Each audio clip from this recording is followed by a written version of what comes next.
वर्तमान अंगनवाड़ी दीदी आसला बड़ खबर। पुरी जिले में अंगनवाड़ी कर्मी एवं सहायिका माने 12 दफा दाबी नहीं जिलापाल ऑफिस घेराउछंती।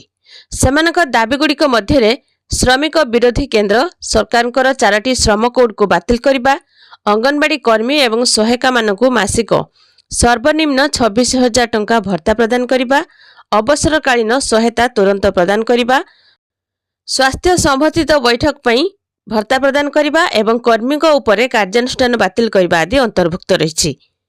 यह आंदोलन में शह शह कर्मी सहायिका माने सामिल होइछन्ति। सेमाने सामंत चंद्रशेखर महाविद्यालय छकरू एक विशाल पटुआरे बाहरी जिलापाल ऑफिस सम्मुख में भिख प्रदर्शन करछन्ति।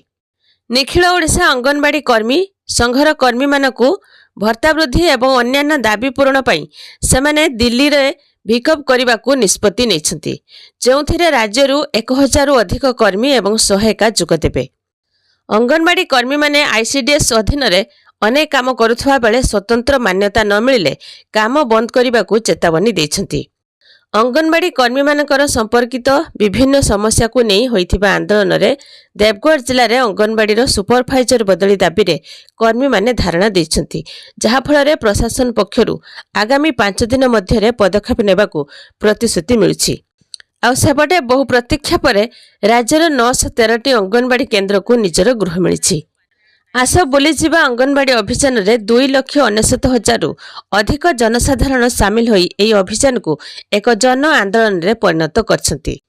तेज पिलामाने एवं गर्भवती महिला मानकर पोषण एवं जीवन स्तर में परिवर्तन आनिबारे अंगनवाड़ी सेविका मानकर एवं सहायिका मानकर गुरुत्वपूर्ण भूमिका अधिक।